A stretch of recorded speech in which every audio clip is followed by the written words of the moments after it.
Hey guys, it's Matthew here once again, and first things first, yes, this is a haircut.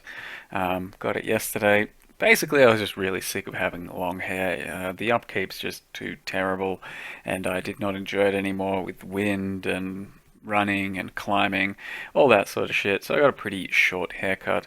So the long hair experiment is over for now. It'll regrow in about a year's time, and we'll be back to our former glory if you're afraid that I won't look as beautiful as I once did. This is what it looks like, essentially. Just short on sides, a bit longer on top, and gonna try and grow out a bit of facial hair as well for the entire month of November because that's what people do, and I don't know if I'm capable since I haven't tried recently. In any case, the video. So in regards to the title of the video, I am of course talking about Necromancer in Path of Exile and this specific character that I didn't end up having too much fun with because of the offerings, having to keep up power charges, having to keep up fucking wolves, I guess, which do nothing. Just, it was kind of an uncomfortable setup to play because, yeah, without the power charges, without the offering up at all times, without Wither Totem down, the DPS is kind of not that great for some bosses, and you can see here, this is a decent Minotaur example of a Minotaur with 70% increased area on his attacks, so it's kind of crazy. And the DPS isn't bad when everything lines up perfectly, but pretty much every single boss fight my spirit offerings are going to be going down, and I have to play the game to avoid stuff, and offering's going to be going down, the totem's not going to be up all the time, power charges won't be sustained consistently, and in the long run, your DPS just isn't what it's supposed to be at its maximum, and even at its maximum, it's not quite at the same level as some other builds, like your dreamfeather, and maybe even plenty of other stuff too, but the thing I'm most trying to draw a comparison to is Dreamfeather, and Dreamfeather doesn't really rely on any sort of outside sources for buffs except for Wither Totem. The flasks are much easier to sustain. You don't really need to care about your Ice Golem. You don't need power charges. Just Wither Totem's pretty nice to have. There's no offerings, obviously. So in the end, it just didn't feel too comfortable to play, and you couldn't really maximize your DPS at most of the time because of a lot of the things the Necro has.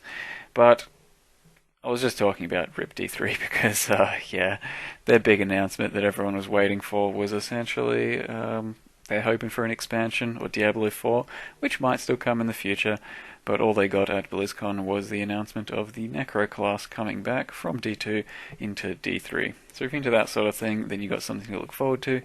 If you're not, then rip in pieces.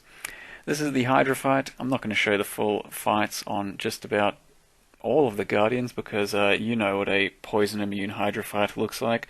It's pretty shit, and it's just a slow, painful run around, avoid shit, do a bit of damage, especially the Spectral Throw because she runs around a lot, and that means a lot of your hits are going to end up missing, and it just even nerfs your DPS further.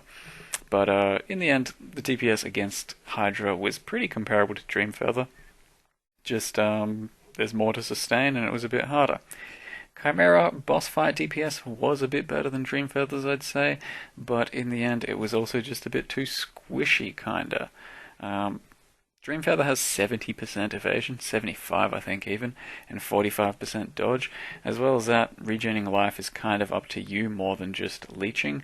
You use your life flask and you have some decent leech and just run around pressing life flask whenever you need a good boost of health. Whereas this build, if you're not leeching from anything, you're going to die.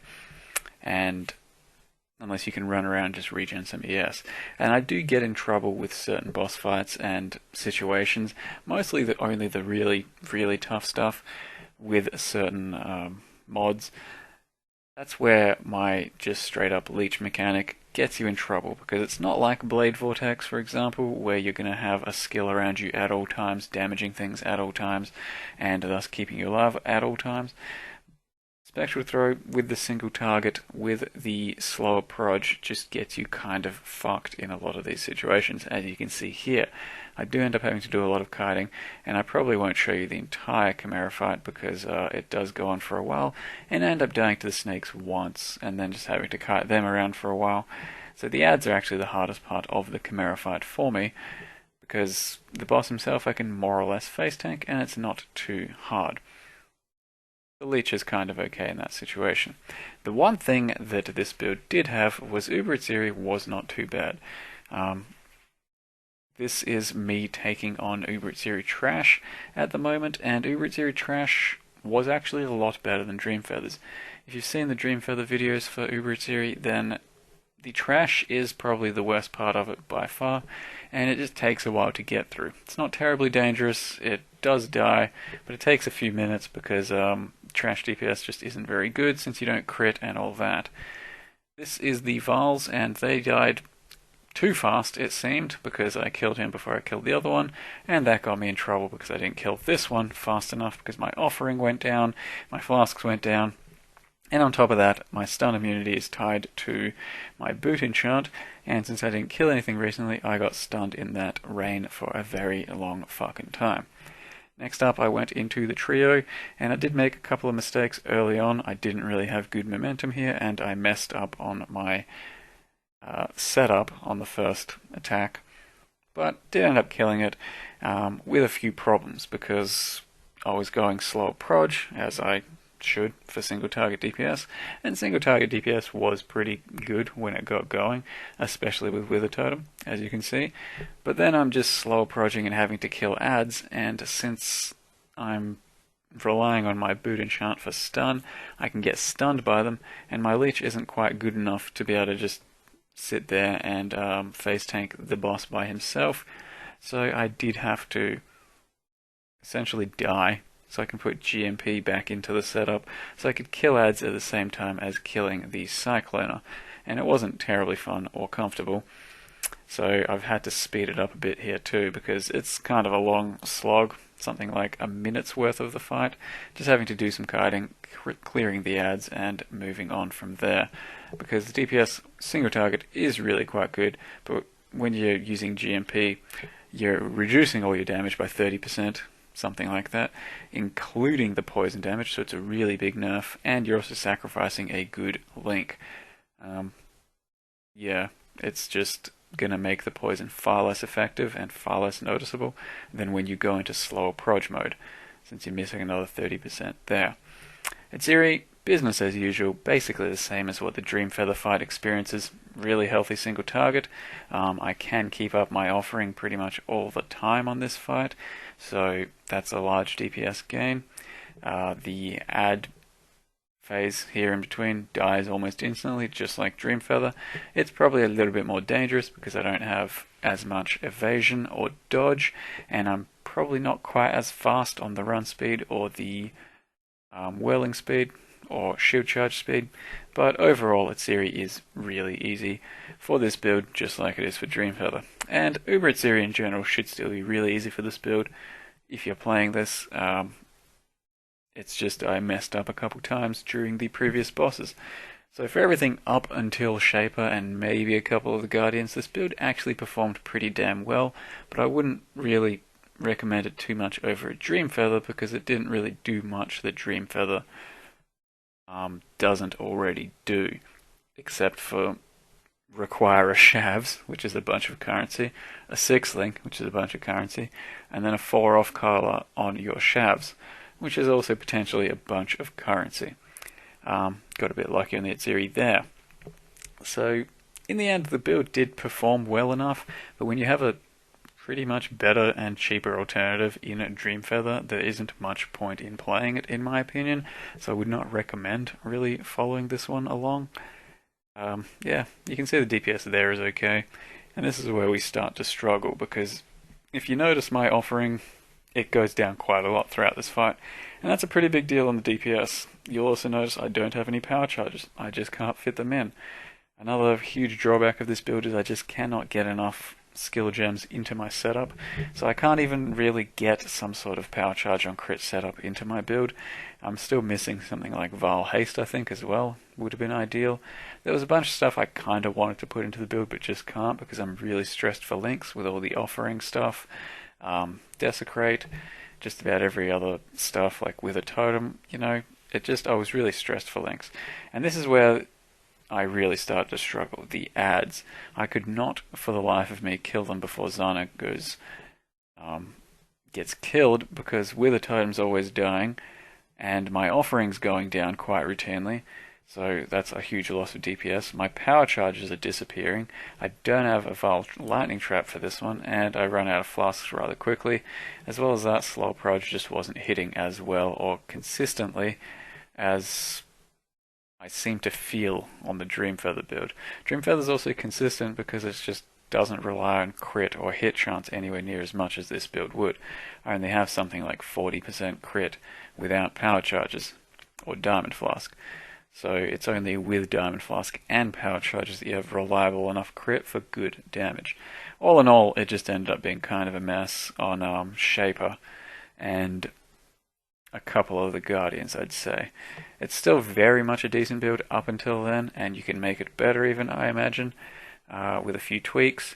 But Spectral Throw, Necromancer, Scourge didn't blow my mind, and I wouldn't recommend playing it. I think Scourge variants of the Necro with spells like Bladefall and Blade Vortex that people have made and proven are still decent options. Spectral Throw, probably not your greatest one for this one, and not really a great use of Scourge, I would not think. You can see that it does just get me into a lot of trouble. I don't do enough DPS, I don't kill the ads well enough, and it just ends up being a bit of a huge clusterfuck. So Fireballer comes in to save this run in a minute, but I'll let you guys see just a bit of the rest of this run, which is kinda not that good.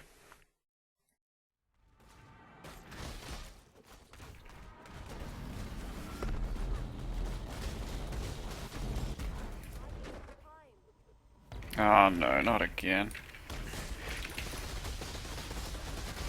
Wow. It's not happening, she's dead, and I won't be able to clear this.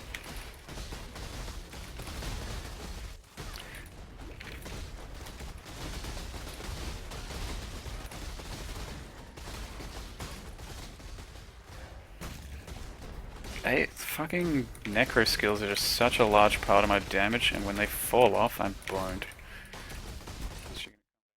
So then in comes the Fireballer, and I'll just let you guys see this for comparison, though you can see from previous Fireballer videos just how strong it is. Gives you a direct comparison compared based on what you just saw, the levels of DPS and all that, to Fireballer basically saving this run rather comfortably, even though it was already a giant clusterfuck. And the DPS is just so much more incredible because it seems to be a rather burn-based meta right now.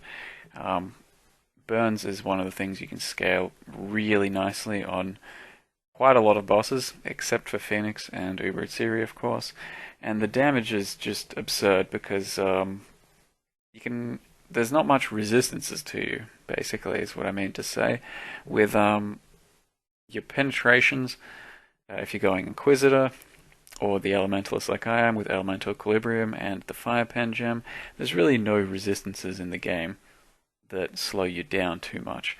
So those ads, for example, are just dying to one-shots, whereas you could see my build with the Scourge, the poison stacking was just rather atrocious, even though it can be good in the perfect scenario with really good DPS and with a totem and all that. But then there's ads like that, which I'm pretty sure are chaos resistant or fairly chaos resistant, and you don't have the ideal situation in DPS, and it's just not enough.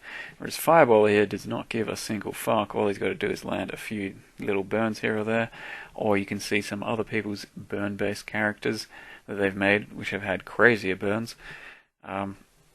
Burns are just insane and much easier to build around. So if you're looking for something a bit smoother, you're probably looking for an Elementalist, an Inquisitor, an Assassin, who knows, something crit based, something burn based, or just even non-crit if you really want, with grand spectrums. In any case, this is more or less the conclusions video for Scourge. Thank you very much for watching. I'll see you guys next time.